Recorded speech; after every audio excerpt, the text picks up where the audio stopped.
लोग कहते हैं कि शास्त्र भगवान ने लिखे, कौन से मंदिर में भगवान बैठा है, किस जगह पर भगवान रहता है, वो लेखनी कैसे कर सकता है। जब लोग ये भी कहते हैं कि वो कण कण में व्यापक है, अगर वो कण कण में व्यापक है, क्या धूप जो है ना शास्त्र लिख सकती है, क्या हवा शास्त्र लिख सकती है, क्या पानी या मिट्टी शास्त्र लिख सकते हैं?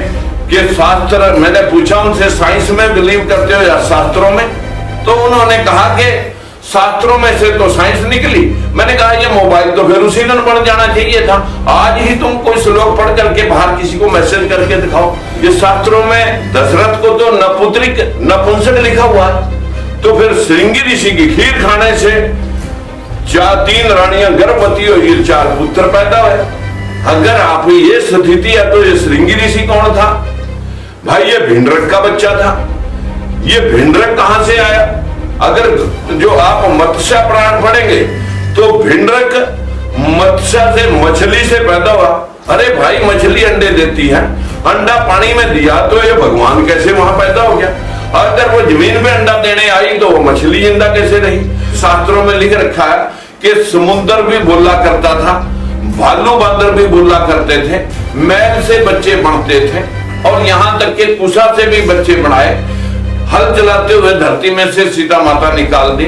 यहाँ पर जो है ना सूर्य जो पृथ्वी से भी लगभग 13 लाख गुना बड़ा है, उसको जब राम और रावण युद्ध हो रहा है, भगवान राम बोला, कह रहे हैं कि भाई मुझे आज युद्ध के नियमों के मुताबिक इसे रावण का वध करना है, आप सूर्य को रोको।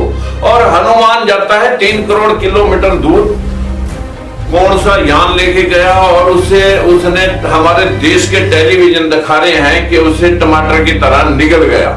अरे जो हजारों डिग्री, लाखों डिग्री सेल्सियस आगों का गोला, विश्व के अन्य मुल्कों को पता भी नहीं लगा कि सूर्य को कौन निगल गया। इस देश के अंदर ये लोग आज भी इन बातों को 21वीं सदी में मान रहे हैं। यही तो वजह है कि 85वीं सदी लोगों को बैल बना करके जोत रखा उन लोगों ने, जिन लोगों ने इनको बता दिया कि ये शास्त्र ईश्वरीय है। भाई दलितों पिछड़ो, तुम्हारा सतयुग ये है जिसमें तुम शिक्षा ले सकते हो, जिसमें तुम बराबर में बैठ सकते हो, बहन बेटी की शादी में अपनी मन मुताबिक जो है ना रिश्ते तय कर सकते हो। कोई किसी को शुद्धि करने के लिए अपने घर नहीं रख सकता। 85 मुल्कों के करीब लोग बौद्ध धर्म को मानते हैं, और जिनेवा में बौद्ध धर्म का अभी विश्व धर्म सम्मेलन हुआ जहां सर्वश्रेष्ठ धर्म का उसको करार दिया गया। और मैं यही कहूंगा कि गौतम बुद्ध ने जब दुनिया को रास्ता दिखाया जो अपने बौद्धिक ज्ञान के द्वारा, उसने कहा था कि अंधविश्वास छोड़ो, तर्कवादी बनो। दोस्तों नमस्कार।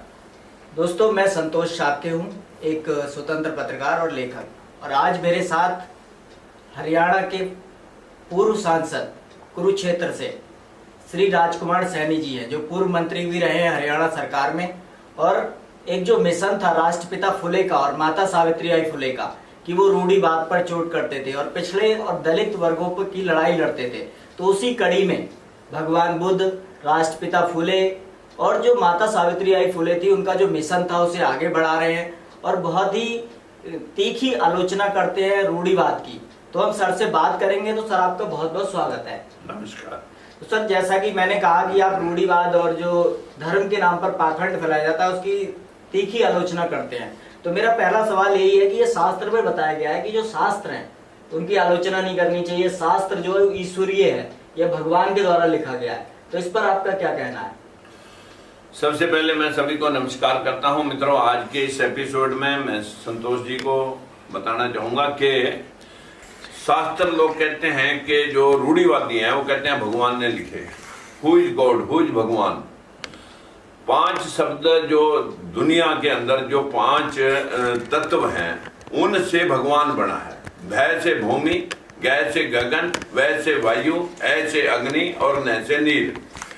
जब ये 5 तत्व इकट्ठे होते हैं तो सृष्टि का निर्माण होता है। जीव जंतु, वनस्पति, पेड़ पौधे सब कुछ इसी से निर्मित हुए हैं। लेकिन लोग कहते हैं कि शास्त्र भगवान ने लिखे, कौन से मंदिर में भगवान बैठा है, किस जगह पर भगवान रहता है, वो लेखनी कैसे कर सकता है। जब लोग ये भी कहते हैं कि वो कण कण में व्यापक है, अगर वो कण कण में व्यापक है, क्या धूप जो है ना शास्त्र लिख सकती है? क्या हवा शास्त्र लिख सकती है? क्या पानी या मिट्टी शास्त्र लिख सकते हैं? या जिन लोगों ने, रूढ़िवादियों ने ये कल्पना करी है, ये कब की? जब गौतम बुद्ध ने इस दुनिया के अंदर उस अंधविश्वास के ऊपर से पर्दा हटाया कि चोरी, नशा, झूठ, अनैतिक व्यभिचार, बिना वजह हत्या, पंचशील दुनिया को दी। आज विश्व में 195 मुल्कों में से 85 मुल्कों के करीब लोग बुद्ध धर्म को मानते हैं, और जिनेवा में बुद्ध धर्म का अभी विश्व धर्म सम्मेलन हुआ जहां सर्वश्रेष्ठ धर्म का उसको करार दिया गया। और मैं यही कहूंगा कि गौतम बुद्ध ने जब दुनिया को रास्ता दिखाया, जो अपने बौद्धिक ज्ञान के द्वारा, उसने कहा था कि अंधविश्वास छोड़ो, तर्कवादी बनो। कि क्या जो जिन शास्त्रों में लिख रखा है कि समुद्र भी बोला करता था, भालू बंदर भी बोला करते थे, मैल से बच्चे बनते थे, और यहां तक के कुशा से भी बच्चे बनाए, हल चलाते हुए धरती में से सीता माता निकाल दी। यहाँ पर जो है ना सूर्य, जो पृथ्वी से भी लगभग 13 लाख गुना बड़ा है, उसको जब राम और रावण युद्ध हो रहा है, भगवान राम बोला, कह रहे हैं कि भाई मुझे आज युद्ध के नियमों के मुताबिक इसे रावण का वध करना है, आप सूर्य को रोको। और हनुमान जाता है 3 करोड़ किलोमीटर दूर, कौन सा यान लेके गया, और उसने हमारे देश के टेलीविजन दिखा रहे हैं कि उसे टमाटर की तरह निगल गया। अरे जो हजारों डिग्री, लाखों डिग्री सेल्सियस आगों का गोला, विश्व के अन्य मुल्कों को पता भी नहीं लगा कि सूर्य को कौन निगल गया।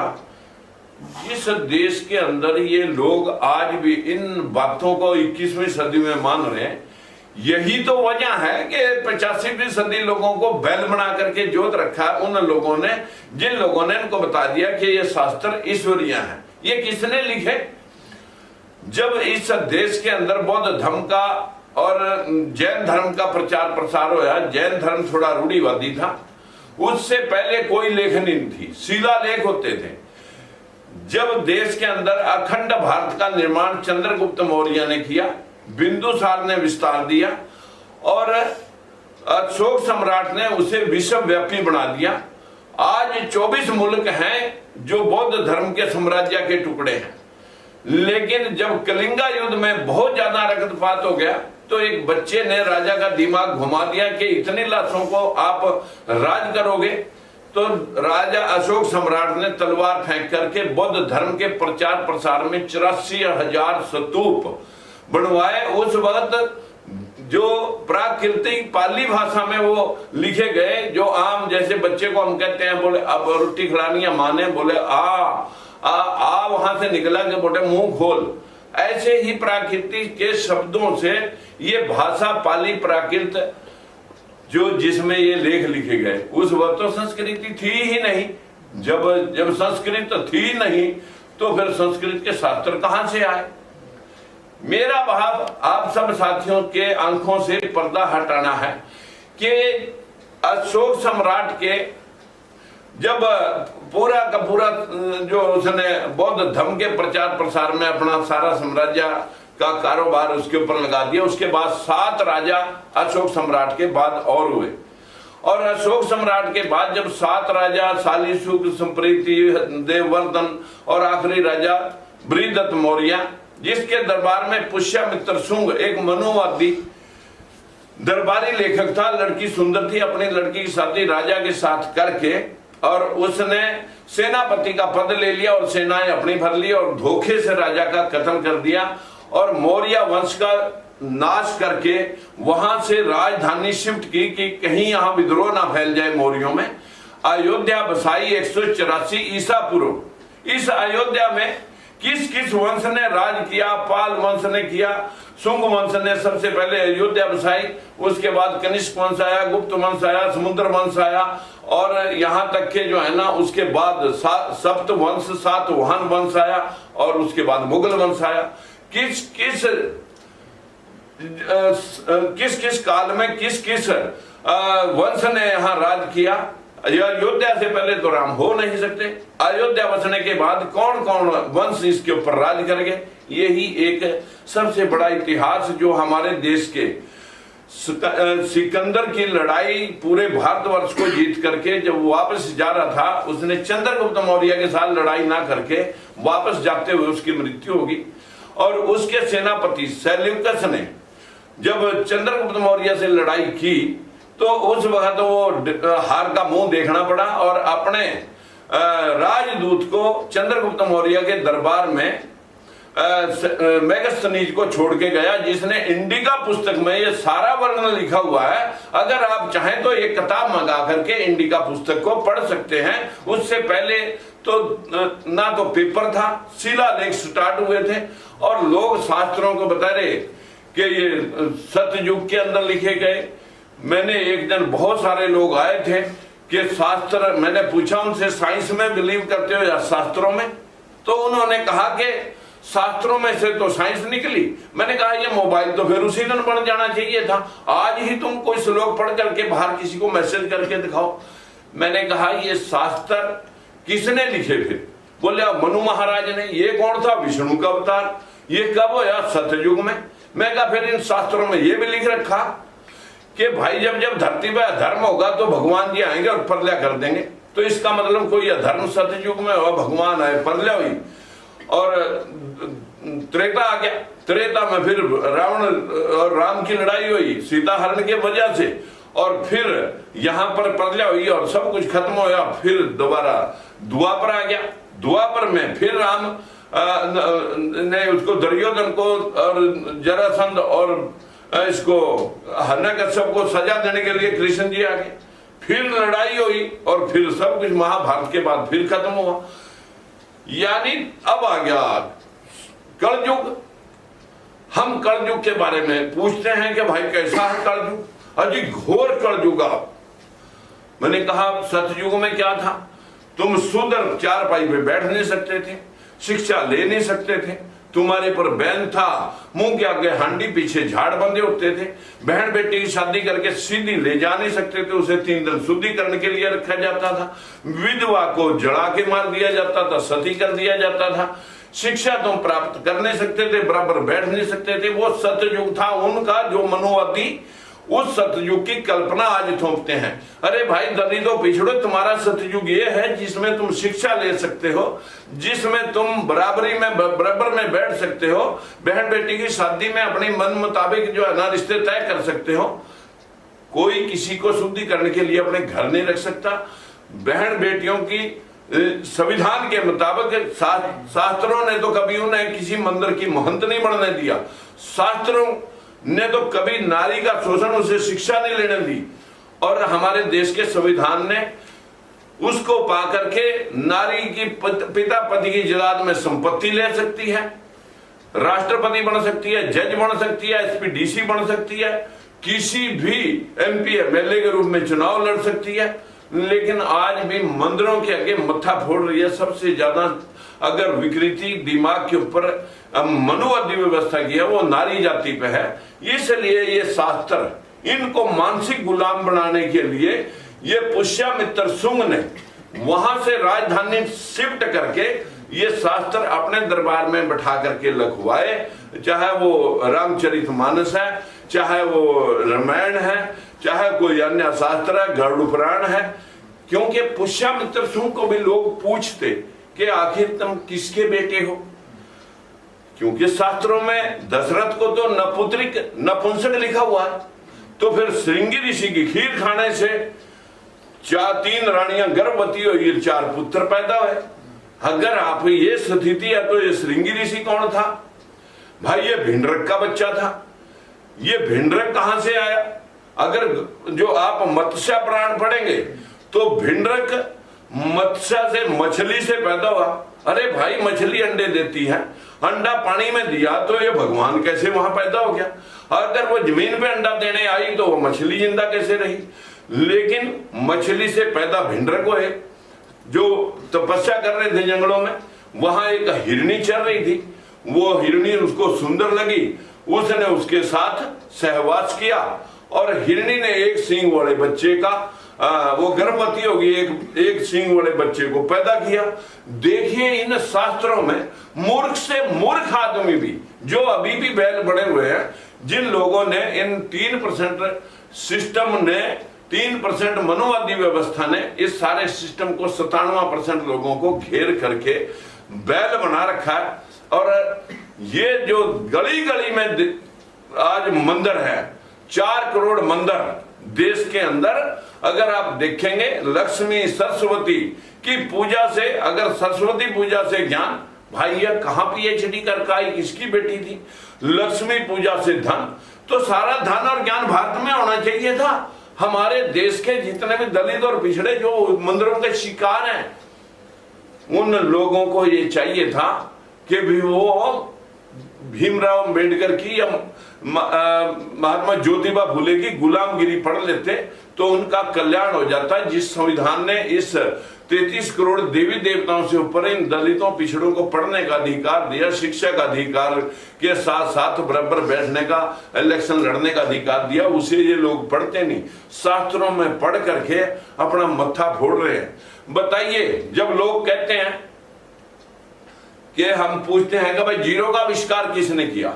आचार्य भट्ट ने। कब? 467 ईस्वी में। अब 467 ईस्वी में अगर जीरो का आविष्कार हुआ तो 10 सिर रावण के और 100 कौरव पांडव में जीरो 2-2 और एक में 10 सिर, उनकी गणना कैसे हुई? इसका मतलब ये कल्पना 467 से पहले थी और उस कल्पना से बाद 788 ईस्वी में 4 धाम यात्रा, 4 धाम स्थापित किए गए। वो किसने किए? शंकराचार्य ने। और शंकराचार्य ने सोमनाथ, बद्रीनाथ, केदारनाथ और अमरनाथ, इन 4 धाम की यात्रा के ऊपर अपने अंधे माता पिता को लेके कौन गया? श्रवण। जब श्रवण के माँ बाप को प्यास लगी, नदी में से वो पानी लेने गया, उसका तीर मारा दशरथ ने। इसका मतलब 788 ईस्वी में अगर दशरथ था तो राम भी था, 467 में भी था, उससे पहले भी था।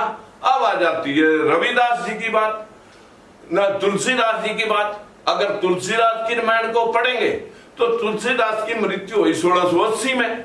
अगर 1680 में तुलसीदास थे तो उससे पहले उसने रामायण लिखी और उस रामायण में लिख रखा उसने कि चौपाई ढोल गवार सुंदर पसुंदारी सकल ताड़ना के अधिकारी, कि जैसे ढोल को पीट के काम लिया जा सका, ऐसे ही इन मूर्खों को पीट पाट के, ग्वारों को, शूद्रों को और पशुओं को, नारी को पीट के काम लिया जा सकता है। इससे भी आप समझ लेते। लेकिन उसके पश्चात भी चित्रकूट के घाट पे भई संतन की भीड़, तुलसीदास चंदन घिसे और तिलक करे रघुवीर। इसका मतलब राम जो है ना, तुलसीदास का तिलक कर रहा 1680 में। अगर 1680 में तिलक कर रहा तो उस वक्त में राम, 788 में राम, 467 में राम, उससे पहले राम, रावण के युद्ध में राम। कौन सी बात को आप सच मानेंगे? अगर आप तथ्यों को भी समझना नहीं चाहते, हमारे ही बहुत मूर्ख बैल कहते हैं इधर दूसरे धर्मों पे भी बोल कर देखो, अरे भाई हमारे को गुलाम बना रखा है इन पाखंडियों ने और मुसलमानों को गुलाम बना रखा। मौलवी के जो लोग हैं जो इसी जन्नत के लिए बोलते हैं कि कौम के लिए सीधो या जन्नत मिल जाएगी, अन्यथा नरक में जाएगा, अन्य जन्नुम में जाएगा।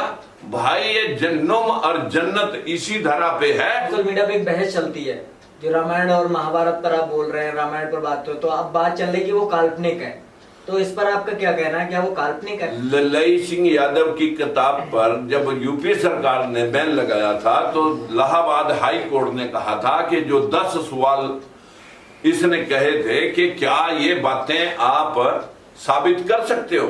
अभी रामचंद्र जांगड़ा की बात को लेकर के उसने कहा कि ये सारी काल्पनिक बातें हैं, देवी देवताओं की, 33 करोड़ देवी देवता या 33 कोटि देवी देवता। उसके ऊपर एक हमारा एक मूर्ख जो है ना, वो बहस कर रहा है कि मैं मुकदमा दायर करूंगा। मुकदमा दायर कर दें, लेकिन साबित करना पड़ेगा, नहीं तो 82 में तेरे को ठकवाएंगे दोबारा। तो साबित करके दिखा कौन सी देवी किस सन में जन्म लिया उसने, और हर साल कभी गणपति बप्पा मोरिया, कभी शिरडी साईं बाबा, कभी मतलब जनाब लड्डू गोपाल है क्या, आगा कलंगी अवतार है क्या। ये हर साल कारों की तरह नए नए मॉडल भगवानों के देते हैं कि इनको कैसे लूटा जाए। मैं इतनी बात कहूंगा कि जिसकी अपील सुप्रीम कोर्ट में हुई थी, उधर नासा का भी एक केस चल रहा था कि राम सेतु अगर मानव निर्मित है तो सबूत लाओ। हमारे देश के भाषा विभाग, आर्कोलॉजिकल डिपार्टमेंट दोनों ने एफिडेविट दिया कि हमारे पास रामायण महाभारत के कोई साक्ष्य नहीं है, कोई ऐतिहासिक प्रूफ नहीं है। ये तो हमारी श्रद्धा के या आस्था के केंद्र है। भाई आस्था तुम गोबर पर करो, गोबर पर के साथ साथ पत्थर पर करो, पेड़ पर करो, गौ पर करो, घुग्गी पे करो, वो तो तुम्हारी मर्जी है। हम क्या रोक रहे हैं आपको आस्था से? आप जिसकी मर्जी आस्था करो। लेकिन हमारा ये है कि जो 85% लोगों का दोहन उनके हकों का हुआ, तो मुट्ठी भर लोगों, चलाक लोगों ने इनको मानसिक गुलाम बना करके इस्तेमाल किया। लेकिन सर जो 85% लोग हैं वो भी आत्मा, परमात्मा, स्वर्ग, नरक इसमें विश्वास रखते हैं, तो इस पर आप क्या कहेंगे? आत्मा परमात्मा पर बहस भी चलती है लगातार, तो आत्मा परमात्मा स्वर्ग नरक पर आपका क्या कहना है? देखिए, गौतम बुद्ध ने कहा था दुनिया को कि कोई आत्मा परमात्मा नहीं होता, नर ही नारायण है। आपके चोट लगी, मैं उपचार लग गया आपके कारण, आपके साथ किसी ने बेईमाना कर लिया तो मैं आपकी गवाही देने या आपकी समर्थन में आ गया, आपके साथ कोई ठगी होगी तो मैं आपकी सपोर्ट में आ गया। किसी तरह का भी कोई दुख दर्द इंसान के रूप में आता है, कहीं भगवान किसी के साथ खड़ा नहीं देखा।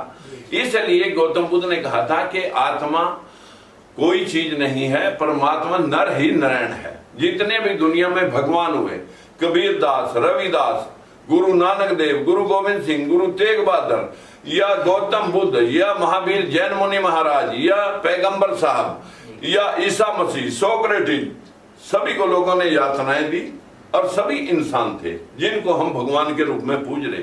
अब रहेगी आपकी स्वर्ग और नरक की बात। एक दिन मथुरा वृंदावन से बहुत सारे लोग जो मेरे पास आए थे, मैंने कहा उनसे कि यार तुम तो बड़े ज्ञानी हो, बताना जरा कि मैं अगला जीवन सफल हो जाए मेरा, मैं पिछले जन्म में कहाँ था, स्वर्ग में कि नरक में। बोले ये तो हम बता नहीं सकते, अगली बात बता सकते हैं। मैंने कहा अगली कैसे बताओगे, पिछली नहीं बता रहे। मैंने कहा फिर मैं बताता हूं। मैं कहा मेरी उम्र 70 साल पहले मैं कहा था, अपनी माँ के गर्भ में। वहां कहां से आया? बाप के मिलन से। उससे पहले मैं अपने बाप के शुक्राणुओं में था। शुक्राणु किस चीज से बने? खून से। खून किस चीज से बना? रोटी से। रोटी कहां से आई? किसी अनाज के पेड़ पौधे से। अनाज का पेड़ पौधा कहां से आया? जब पंच तत्व मिलते हैं तो वनस्पति पैदा होती है, पेड़ पौधे पैदा होते हैं। उससे पहले मैं खून से पहले मैं अनाज में था, रोटी में था, रोटी से पहले अनाज में था, अनाज से पहले मैं पेड़ पौधे में था, पेड़ पौधे से पहले मैं मिट्टी में, पानी में, अग्नि में, वायु में, इस ब्रह्मांड में था। पांचों तत्व इकट्ठे हुए तो पेड़ पौधे ने जन्म लिया या किसी का भैंस ने जन्म लिया। उसका दूध या अनाज मेरे पिता ने खाया, मैं पिता के पेट में गया, वहां कैलोरी बनी तो खून बना, खून से स्पर्म बने, मैं स्पर्म में गया, माँ बाप मिले, मैं गर्भ में गया, अब पैदा हो गया। 70 साल के बाद जिस दिन भी मैं मरूंगा उस दिन सबसे पहले हवा निकल जाएगी, हवा में मिल गई, शरीर तुरंत ठंडा पड़ जाएगा। अग्नि तत्व अग्नि मिल गया, किसी ने जलाया दफनाया तो मिट्टी मिट्टी मिल गई, पानी वाष्प बन के ब्रह्मांड में उठ गया। आते हुए जनता क्या कहेगी कि पंच तत्व में विलीन हो गया। लेकिन पंडा पुजारी यहां फिर आपको बहकाएगा कि नहीं, जैसे कर्म किए हैं आत्मा अजर अमर है, ना मरती है ना जन्म लेती है, वैसे भुगतान हो गए या अच्छे कर्म करे होंगे, प्रभु चरणों में मोक्ष प्राप्त करेगी, स्वर्गों में जाएगी या फिर नरक में जाएगा, फिर तुम्हारा गधा कुत्ता खच्चर बनेगा। लोग बस डर जाते हैं गधा कुत्ता खच्चर बनने से कि जो भी दान पुण्य कराना महाराज पंडित जी ले लो आप, जो है ना बस मेरे को खच्चर बनने से बचा लो। मैंने उनसे पूछा कि भाई ठीक है, आत्मा अजर अमर है, मरती है ना जन्म लेती है? बोले जी हाँ। मैंने कहा फिर जब देश आजाद होया तो 23 करोड़ आबादी थी, अब आबादी हो रही है 140 करोड़, तो 117 करोड़ आत्माएं कहां से आई? चलो बाहर के लोग मर गए होंगे, सारे देशों के लोगों की आत्माएं भारत में आ गई, या कीट पतंगे मर गए होंगे, जीव जंतु, कीड़े मकोड़े, मच्छर मक्खी सब मर गए होंगे। मैं कहा जितनी गंदगी फैली उससे ज्यादा कई गुणे मच्छर मक्खी कीड़े मकोड़े, 4 लाख मुर्गियां मेरे फार्म में बंद, खरबों कीड़े, मैं कहा जितनी गंदगी बढ़ी उतनी जो है ना ये आत्माएं कीड़े मकोड़े की भी फालतू, देश में आबादी फालतू। मैंने कहा भाई कल ये नर मादा के मिलने से, कल हमारे माँ और बाप मिले, हम 6 बहन भाई पैदा हुए, अग्गा हमारे 18 बच्चे और उसके बाद हम 36 लोग हो गए, अग्गा सैकड़ों हो जाएंगे। नरों के नर, पशुओं के पशु और जानवरों के जानवर, कुत्ते बिल्ली के कुत्ते बिल्लियां, सांपों के सांप, चूहे के चूहे, कीड़े मकोड़े कीड़े मकोड़े। नर और मादा के मिलने से यही पैदा हो रहे, यही खत्म हो रहे, ना कहीं से ऊपर से आ रहे, ना कहीं ऊपर स्वर्गों में जा रहे या नरक में जा रहे, ना ने आ रहे। रहा स्वर्ग और नरक, तेरे घर में दाल रोटी का जुगाड़ ठीक है, मान मर्यादा है, बच्चे कहने में मुकदमा बीमारी नहीं, नींद बढ़िया हुआ, तेरा घर स्वर्ग, चाहे अमीर है चाहे गरीब है। अगर उसकी बनिस्बत भाई भाई 1-1 इंच जमीन और 1-1 पैसे का खून का प्यासा हो रहा, डर में मुकदमे बीमारियां की वजह से नींद आती नहीं, और या पैरालाइज मार गया तो किसी के कीड़े पड़ गए, और या एक्सीडेंट हो गया तो कोमा में चले गया। इसी जीवन में स्वर्ग और नरक यही इंसान भुगतता है। ना किसी के बाप को देखने गया कि कोई मेरा बाप ऊपर स्वर्ग में सीट लेकर बैठा हुआ, ना कोई आके जाके देख सका, ना कोई बतान आया। ये सिर्फ एक लूटने का ढकोसला है, और जिनकी दुकानदारी चल रही वो ऐसा कर रहे हैं। स्वर्ग नरक इसी धरा पे इंसान भुगतता है। सर आपके जो तर्क हैं वो बिल्कुल सही हैं, आप बिल्कुल सही कह रहे हैं, और सारे तर्क आपके अच्छे हैं। फिर जो शास्त्र हैं जिनमें ये बातें लिखी गई हैं, जो बताया जाता है लाखों साल पुराने बताते हैं ये लोग, वो शास्त्र लिखे किसने हैं फिर? ये शास्त्र पुष्यमित्र शुंग ने संस्कृति भाषा, भाई जब पाली प्राकृत भाषा थी ना, क्या भगवान को बचोले की जरूरत पड़ा? एक दिन मैं एक फिल्म देख रहा था, उसमें एक पुजारी, रे मूर्ख तू जानता नहीं है शास्त्रों में तो भगवान को क्या कह रहा है। उसने कहा भगवान कहाँ है? भगवान कण कण में व्यापक है। तो बोला भगवान तेरे में है? बोले हाँ। और मेरे में? बोले आप में भगवान है। फिर आप भी भगवान हो, मैं भी भगवान हूं, तो मैं आपकी बात को कैसे मान लूं कि आप ज्यादा बता सकोगे और मुझे कुछ पता नहीं? कौन सी बिचौलगिरी आपकी भगवान ने आपको लेनी दी कि तुमने जहाज बनाया, कोई टीवी बनाया, या कोई स्पेशल? तुम कैसे मान ले हम आपको स्पेशल के?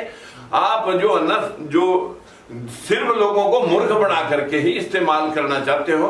अभी अभी रामचंद्र जांगड़ा ने कुछ बोल दिया, एक आदमी कह रहा मैं उसके ऊपर पर्चा दाखिल कराऊंगा। जय हिंद है, कोई जय हिंद है या मतलब जो है ना क्या है? मैंने कहा भाई साबित करके दिखाना, पता लग जाएगा औकात का आपको, कि अगर साबित ना कर सके तो फिर तेरे खिलाफ हम उतना ही बड़ा केस दायर करेंगे हरासमेंट का, कि इसने हमारे को परेशान किया। सर आपने जो तर्क दिए वो बिल्कुल सही है, लेकिन 85% आबादी आप कह रहे हैं आपके लोगों की है, तो आप उन्हें क्या मैसेज देना चाहेंगे 85% लोगों को?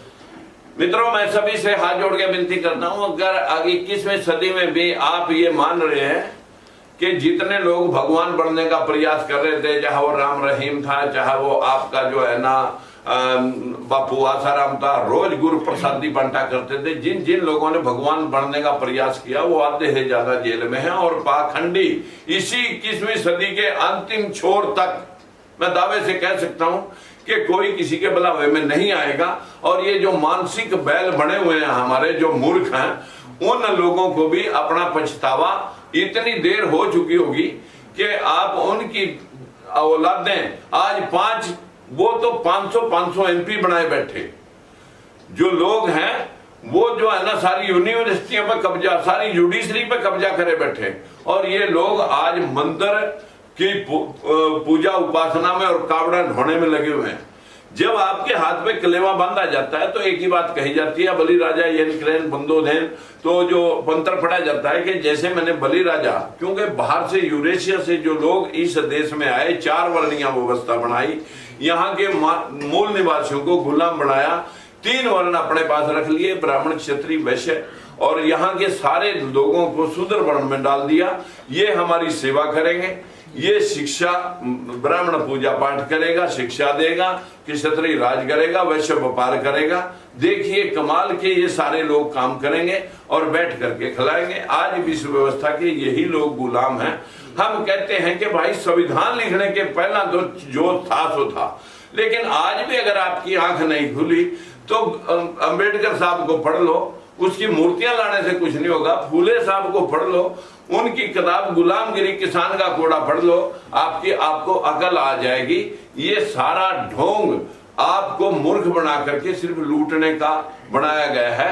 अगर देवियां पूजने से और जो मंदिरों में मत्था फोड़ने से अगर धन और बरकत आती तो सारा धन और बरकत देश में हमारे होनी चाहिए थी। Canada, Australia, German, Japan, Singapore, Malaysia या जो जापान है 100% बुद्धिस्ट कंट्री है जहां कोई देवी देवता नहीं। आज वर्ल्ड में 70% टेक्नोलॉजी कल्ले जापान की है, जिसको मल्टीप्लाई करके चाइना पूरे विश्व बाजार पे कब्जा करे बैठा है। हम लोग भी तभी आजाद हुए थे, चाइना भी हमारे से बाद आजाद होकर के कहां का कहां पहुंच गया। हम अजय पत्थरों में ही आस्था लिए बैठे हैं। और बीए पास बच्चा 5वीं फेल पंडित पुजारी के पैरों में पड़ा है कि महाराज नौकरी मिल जाए, छोकरी मिल जाए, तेरे को कुछ नहीं मिलने वाला सिवाय अंधविश्वास के। आप अपने दुनिया ने कहा कि भाई, ईसाइयों ने कहा मेरी शरण में आओ, कि आप वहां पर जाओ चर्च में। पैगंबर साहब के अनुयायी कहते हैं कि आप मक्का मदीना जाओ, मस्जिद में जाओ। और हिंदू धर्म वाले कहते हैं कि आप मंदिर में जाओ। गौतम बुद्ध ने कहा था आप अपना दीपक आप बनो, आपो दीप भव, कि अपना दीपक आप बनो। कोई बात गौतम बुद्ध ने कही मत मानो, आपकी बुद्धि की कसौटी पर वो बात सही है तो मानो, अन्यथा मत मानो, अपना दीपक आप बनो। यही संदेश मैं आप सभी भाइयों को देना चाहता हूं कि यदि आप जानते हो कि अंधविश्वास ने इस देश को बहुत लूटा, गरीब आदमी और तो कुछ नहीं, बस श्रद्धा और आस्था के चक्कर में अपना सब कुछ लुटाए बैठा है। लगभग 20-30 त्योहार हर साल आ जाते हैं जिस पर वो 5-5, 4-4 हजार रुपए के दान दक्षिणा और पूजा पाठ में लगाता है। यही उसकी मूल गरीबी का कारण है। अंधविश्वास से बचो, तर्कवादी बनो और अपना दीपक स्वयं बनो। नमस्कार।